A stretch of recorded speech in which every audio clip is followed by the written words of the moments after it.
What is going on, everybody out there in the YouTube trucking community? Sean Cahalan, Christian Brother Trucker, coming at you again with another video. And today I'm going to be talking about an update on my first night trainee and tell you what to expect when going through the process of onboarding with night transportation and the training process, what you learn, and some advice from a trainer on how to ensure that you get the most out of your training experience. So a little bit about what to expect and how to get the most out of it, and a little bit about what you're going to learn. So my first trainee, he was out of Fontana, California, and basically when you onboard with night transportation as a trainee, you go through the driver qualification process. And with that, you come in for your UA and your hair follicle drug screening and a DOT physical. Night transportation really does a really thorough job of making sure that you meet the qualifications that they're looking for. And their qualifications are pretty stringent. They want to make sure that they're putting quality drivers on the road, and that, they're going to screen you and make sure that you're a good quality candidate for an over-the-road driving position. So normally this process can take a couple days, maybe a week, in order for them to get you qualified and then get you onboarded with a trainer.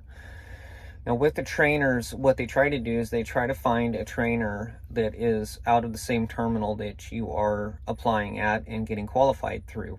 But if they cannot find a trainer available within the terminal location that you are at, they will then start looking for trainers available at other locations. Like me, I'm based out of Tulsa, Oklahoma, and my first trainee was located down in Fontana, California. So they onboarded him onto my truck, and they routed me over to Southern California to pick him up.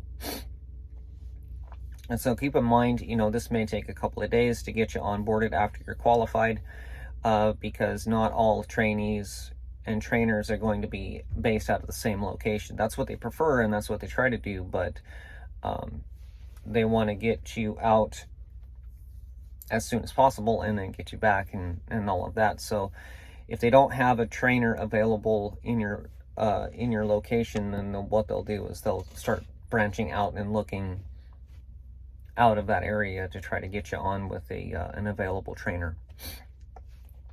So that's how it went for me. They were trying to get some people on the truck that were out of the same terminal location that I was based out of, but a lot of those trainees were not going to be ready to get to work or start work for a while after that. So there's a lot that goes into the planning, and so there's a lot to coordinate with that.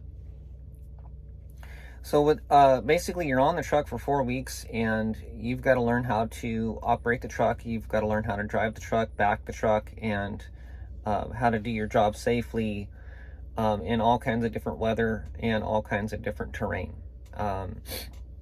So what my job is to fill out a training packet, and each week what I do is I look at different driving criteria, skills that we need to work on. And there's a lot of different areas that we work on and focus on. And I rate the driving and the skill sets 0 to 4 or something like that.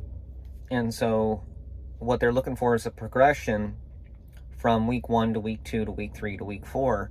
And for you at week 4 to be all 5s. I think it's 1 to 5 on how you're doing in each criteria. So usually you'll start out in a couple areas that you need work on, like merging, shifting, changing lanes, left and right hand turns, driver fatigue, all kinds of different stuff. There's like 25 or 30 different categories that we're looking at and that we're developing throughout this process. So each week, and the reason why we why we're assessing driver skills with so many different criteria is because each individual is going to be stronger in some areas and weaker in other areas. And so what we do is we look for things that we need to focus on a week-to-week process, so that each individual is taught individually and we don't miss anything. It helps to make it a diverse process where we uniquely identify strengths and weaknesses based on each individual. And so I kind of like that process and being able to track that. And so also you're going to learn how to take on mountainous terrain. You're going to learn how to drive in the rain. You're going to learn how to drive in the snow. Me in particular, I also do a chaining course where I show you how to put chains on a truck, and then I have you put the chains on the truck and make sure that you know how to properly install the chains, how to tighten them up, and how to make sure they're not going to come off and damage your equipment. And also, of course, backing. We basically stress 3 to 4 different backing techniques there, and it depends on where you go to school and where you learn different backing techniques. There are some techniques that I won't teach you that you really don't need to learn. But when you go through, like if you go through training down here in Phoenix, they will teach you offset backing, how to, basically it's a serpentine offset backing maneuver that you'll need to use, I guess, sometimes. I don't think I've ever used that backing technique, but I've never seen it taught, I've never seen it applied, and I've never seen it done. So it's very similar to parallel parking, but it's called an offset backing maneuver, and they do it on the blind side and the side side. If you go through Squire training down here in Phoenix, they'll teach you that process. I teach you docking techniques that you'll need, and backing techniques that you'll need to use in any truck stop, or about almost 100% of the time out here. So I teach 3 to 4 different backing techniques. The 45 back, the lazy S back, and the 90-degree alley dock back. And then I also teach a parallel parking technique. I don't always have the chance to teach that technique because it's a very particular setup that you need in order to be able to practice that. And so that one's a little bit harder to teach because it takes a specific type of environment to be able to teach that. So basically you'll back the truck up, and you should get about 25 backing maneuvers in practice, 25 to 30. And when you get all of that backing, then you're able to go back and pass your test pretty effortlessly. An update on my trainee, I talked with him yesterday, and he was able to test out and become qualified for solo first seat. So I was really excited to hear that he was able to pass his backing tests, and I'm really super excited for him. He should be getting his truck either today or tomorrow or in the next couple of days, so that he can get on the road and start making money. So what I like about night transportation and what they do differently versus what I had to go through training other trainees with other companies is night transportation does not allow us to do team driving. Some other companies would start out and they would change the mileage potential that you could put on the truck week to week to week. And by the end of the training process at other companies, you would be doing team driving. So you would be putting somewhere along the lines of about 5,000 miles a week onto the truck. That doesn't happen here at Night Transportation. We are only allowed to do what's called Solo Plus, and that's where the trainee does a majority of all the driving, and then the trainer is allowed to drive up to 3 additional hours after the trainee has driven his 10.5 or 11. So I really like that, because then the truck is sitting still when both people are trying to sleep. And it makes it to where you get better rest. You're not as fatigued when you're trying to drive down the road, but it also takes a heavy burden off of the trainee and the trainer, and it makes it to where the trainer is always in the passenger seat where he belongs, keeping an eye on the trainee as he's driving. I really like that, because there's a lot that happens out on the road, and there's a lot of situations that the trainee may find himself in, and if the trainer is in the back sleeping, it could result in a very catastrophic accident. So basically, night transportation, there's two different courses that you can go through. Either you come over with some previous experience but maybe not enough, and so that would make it to where you come in for 2 weeks of training, or if you have no experience at all, you're going to be on the truck with a trainer for about 4 weeks.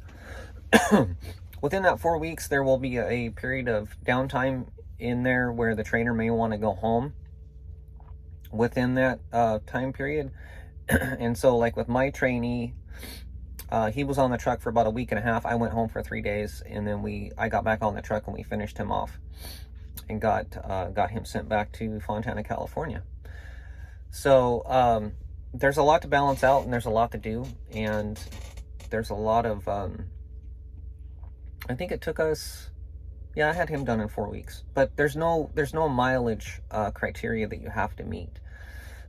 Mainly what we're looking for is we're looking at just time out on the road. They don't have a certain mileage quota that you have to meet. So I really appreciate that. It gives the trainer the option, if the trainee is getting tired and fatigued, to go ahead and just take a day off and let the trainer drive. So they're not really tracking the trainee miles. It gives us a lot of freedom and a lot of ability to be flexible. So, if my trainee starts driving in the morning and he gets tired and he says, "Hey man, I'm really tired, can you go ahead and take over?" I can go ahead and take over and start driving and drive the rest of the day out. So I really like that. Creates a low stress environment for the trainee and for the trainer. Of course, the normal stresses with having a training truck is staying on track with the demands of the pickup appointments and delivery appointments. But Night does a really good job of balancing it out and making sure that we're not putting too much on to the truck and setting unrealistic expectations. So I really appreciate that. So once you get done with the training process, once you get done with the 4 weeks on with the trainer, then you're going to go back to your home terminal and you're going to take a couple of days off. And then you're going to come back in and you're going to test with a terminal manager or somebody in the driver qualification process that's going to test you on your road test skills, walk around, and backing. And so I was really excited to hear that my trainee passed all of his tests and that he's good to go. I'm really glad with the breakdown and everything else that we had. I was really concerned that he didn't get quite enough training, but I'm really glad that he was able to get back and get trained. So that's it. The process is quite arduous. It takes a lot to get through, but it is an important part of progressing you in your career and making sure that you get taught properly so that you know what to expect out here. And there's a lot that goes into training. There's navigation. There's the processing of the paperwork. There's the processing of your macros that you got to send in, your arrival calls, your loaded calls, empty calls, and all of that. And then there's the navigation where you got to be able to plan out where you're going, where you're making your stops, where you're going to fuel. So there's fuel management, safety, and production. So there's a lot to learn when you're out here. My best advice for any trainer or any trainee that comes out here is you got to know and understand that there's a lot to teach you. And to take somebody who's driven nothing but smaller vehicles all of their life, to put them behind the wheel of an 80,000 pound truck, there's a lot of habits that are ingrained that drivers have built up over the years of driving cars. And when you drive one of these big trucks, there's a lot of habits that we have to break. And one of the biggest ones is the right lane usage, which lane the truck needs to be in, and space management in heavy traffic. So it's kind of complicated to get into in this video, but I'll explain it really quickly. One of the main things that four-wheelers don't have to keep in mind that we do have to keep in mind in a big truck, and that's, what lane do I need to be in? When you're driving a truck and you're trucking down the road, our trucks are set at 65. So if we're driving along at 63 miles an hour and your four-wheelers are, how fast do we think that they're going? Well, they're most likely driving at about 70, 75, especially if you're in a 70 mile an hour speed zone. And so if you're loaded heavy and you're in that right lane and you decide to get over into the left lane, well, you're already doing about 5-10 miles an hour slower than the four-wheelers around you. And so you're in the way. And you create a hazard when you're driving slower.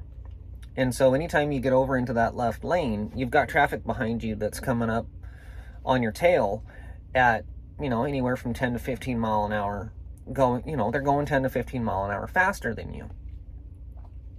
If you are going up a hill and your truck is starting to slow down, because these trucks don't drive very fast.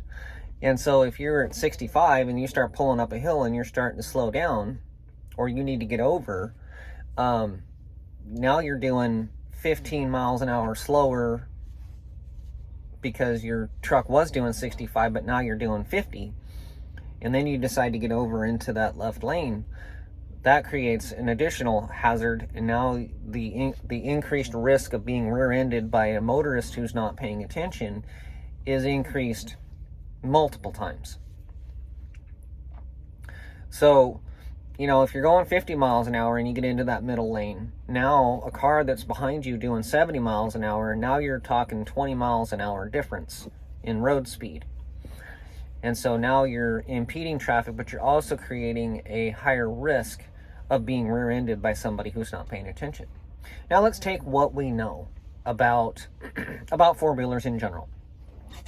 We know that four-wheelers are going to be going 70, 75, especially if the speed limit is 65, 70, right? So we know that our trucks can't go that fast. So we also know that, when I drive a four-wheeler and the speed limit is 70, I'm going 75. That's the way I drive. I know that that's the way. I drive a car that way. You drive a car that way. We all pretty much drive a car that way. But we also know that that's the way the cars are driven, right? Everybody wants to go fast. So now, you think, I'm a driver of a big truck and my truck cannot go that fast. It's a fact of life. And you have to take on that responsibility and that accountability that I need to drive this truck in a safe way and I need to slow down. It's not an if, it's you have to, And with that comes a certain responsibility that if you're going to change lanes, you need to make sure that there's nobody coming up behind you that's doing 75. And so there's just a lot of risk. And that's why I say there's a lot of habits that need to be worked through with new drivers that come in as trainees. And it takes a lot to be able to communicate the need for safety and the changing of the driving habits that people are so attached to. There's nothing wrong with, I know that a trainee is going to have these habits. The challenge is getting them to understand that they need to change their habits. And that's probably the biggest challenge being a trainer, is having the patience to explain the why. And waiting for that light bulb moment when the trainee understands, oh, I get it now. Okay, I need to stop doing this because it's highly dangerous. So, And sometimes it gets rough. Sometimes it gets rough being able to communicate, and sometimes it gets rough because sometimes people get stubborn, and sometimes people don't want to listen, or they just don't understand. And at either rate, it can take some time and patience and grace to be able to get through certain challenges with the training process. But you're going to come out here and you're going to learn a lot, and hopefully you get a good trainer that has good patience and communication skills. And hopefully you get somebody that takes the training process very seriously like I do. I'm very passionate about training, and I'm very, very patient. I do get excited. I'm not perfect. And so there are some rough times in training where if I don't agree with the way that somebody's doing something, and I get pretty stubborn. So, but just know, boys and girls out there, that if you're training or you're a trainee, it takes a lot of patience, and it takes a lot of good communication. And but I would say that it's also a labor of love. I do it out of love, honor, and respect for just the general public at large, that I want to make sure that whoever's on my truck understands and is going to be a safe driver, because they're going to be out there sharing the road with my family, with my wife and my kids. And so I put safety first. And it's rewarding, especially when I know that I've done everything that I can to make sure that that driver's going to be safe. And I hope they appreciate my approach to safety. And I really hope that what I teach them will help to produce a long, successful, safe career for them, so that when they're out here making a living, providing for their family, they're going to be safe, and they're going to be productive, and they're also going to be aware of the most important aspect of trucking, which is safety. Everybody wants to get home safe. I want my trainees to get home safely. I want the trucker to get home safely. And I want all of the families that are out here on the roads, sharing the roads with us, to get home safely as well. So if you're new to trucking and you're going to come over to Night Transportation as a trainee, give them a call, see what they can do for you. And if you watch any of my videos and you give Night Transportation a call, you talk to a recruiter, let them know that Sean Cahalan says that Night Transportation is an awesome company. My driver code is 24807. Make sure and give them that driver code so I can get a referral bonus. And if you do watch my videos and you decide to come over to Night Transportation, I look forward to meeting you out here. And I've already met a couple of drivers that have watched my videos, and that's exciting. So, thank you for your support. Thank you for watching my videos and sharing my videos and liking my videos. And I hope that I bring something positive for you in my videos, and I try to put out information that's pertinent and helpful, and I try to give good advice. And so, thanks for watching. God bless you all. Have a good day.